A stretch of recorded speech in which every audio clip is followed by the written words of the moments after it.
Well then, this is a response to lawnboyspost1975 video about why do you retro game.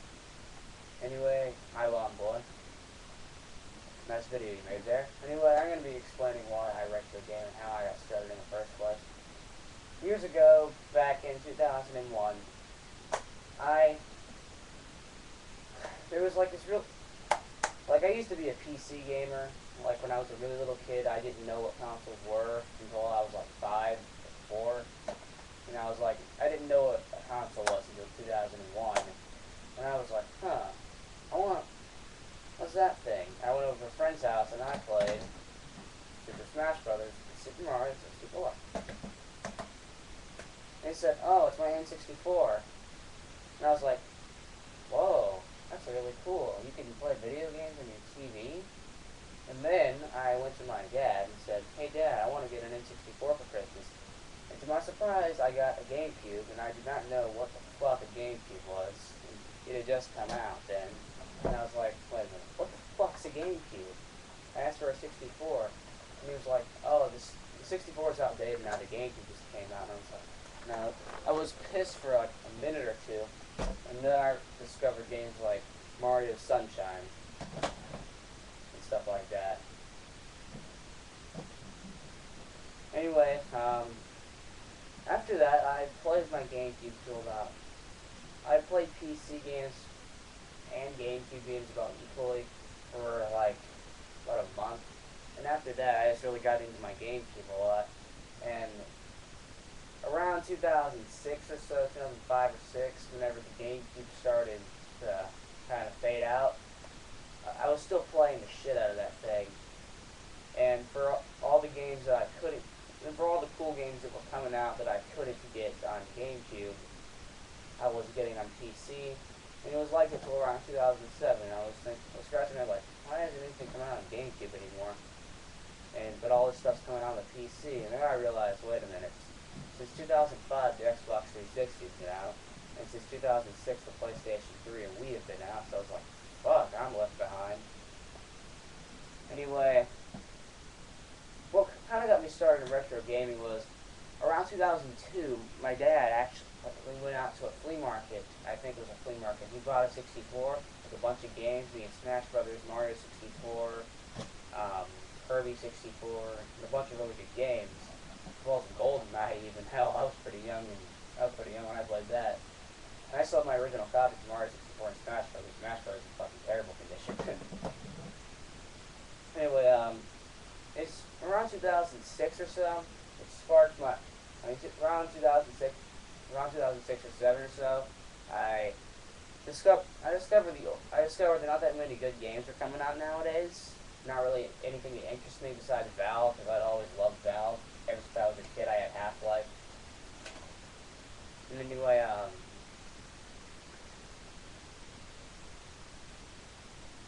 damn it, I'm drawing a blank. Yeah, like, I discovered the NES, the SNES, the Genesis, and a bunch of stuff. I heard about them, I looked them up, they seemed really cool, they seemed like they had a lot of really cool games on there. I actually discovered them by going to flea market, and I was like, Dad, what the fuck are these? He was like, oh, those are Super Nintendo games. And I was like, what's a Super Nintendo? And then he explained to me it's an old game system, and I was also like, what are these? He said, those are NES games. And after I found out what these systems were, I pretty much had to get one. So around 2008 or 9, I got a Genesis. And then I started getting games for that. Then I got an NES, and then I got a Super Nintendo, and then I just started collecting games like crazy. And now I have well over 200 games, and it's pretty damn cool. Sadly, what I wanted to do recently is I barely have any GameCube games anymore. When I was a kid, I loved GameCube games, but I just don't have that many anymore because I just was careless with them when I was a kid. But I'm trying to build my GameCube collection back up. Recently, I'm mainly ignoring most things, and I'm going to go out and buy a bunch of GameCube games that I can remember every single GameCube game that I ever owned or rented. And I'm going to go out and buy every game I ever owned, and I'm going to go buy every game I ever wanted. Speaking of ever wanted, I just picked up Pikmin yesterday. This game's fucking amazing. And as for every game I ever rented as well, this was a game that I got yesterday as well. One of the few good licensed games I've ever played. Like, whenever I had rented it, I had gotten to, like, the final boss, and I was like, oh yeah, I'm gonna beat this game today. And then my mom came to me and said, Jimmy, I gotta take this back to the video store. I was like, fuck! So I never got to beat that, and I planned to. It's kind of awkward, but I'm doing this for the fact that I never got to beat it. So yeah, I'm in the retro game because I found out about it. I thought it was really cool, and after that I realized, wait a minute. This is one of the greatest games I've ever fucking played. So it was this, and this, and this, and this, and this, and half this crap in here. Most older games, in my opinion, are better than most games that come out nowadays. Most games that come out nowadays are shitty sequels, rehashes, and shitty sequels. That's all that really comes out. And a couple original titles that once in a blue moon a good one will come out, like Singularity was pretty good in 2010. I'm one of the few people I know of who actually thought that was a decent game. But yeah, then there's the Call of Duty fags, and Battlefield's better. Don't really play it much. I have two on PC. But yeah. Anyway, that's how I got into retro gaming, and why I retro game in general would probably have to be I just like the games better. And also, old stuff in general has always been interesting to me.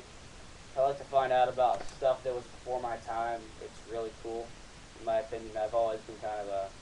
Hell, I still watch VHS tape, for fuck's sake, okay? But yeah, I've just grown a love for old video games and during the past multiple years of my life, and being a nerd's fucking awesome.